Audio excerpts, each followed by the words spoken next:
সুকুমার রায়ের লেখা কবিতা অবুঝ।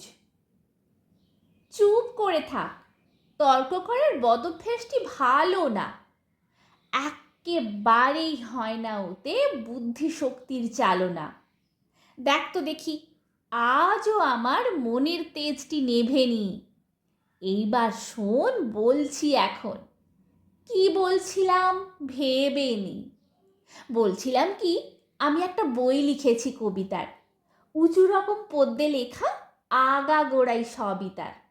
তাইতে আছে 10 মুখে চায়, হজম করে দশদর, শ্মশান ঘাটে সসপানি খায়, ব্যস্ত শশধর।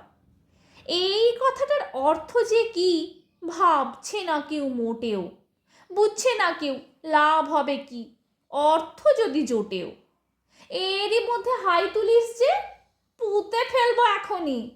ঘুঘু দেখেই নাচতে শুরু, ফাঁক তো বাবা দেখনি। কি বললি তুই? 57 বার শুনেছিস ওই কথাটা? এমন মিথ্যা কইতে পারিস, লক্ষ্মী ছাড়া বখাটা? আমার সঙ্গে পাল্লা দিয়ে সাধ্যি নেই কো পেরোবার। হিসেব দেব বলেছি এই 14 বার কি 13 বার। 57 তুই গুনতে পারিস? মিথ্যেবাদী, গুনে যা।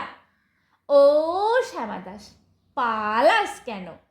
রাগ করিনি, শুনে যা। নমস্কার।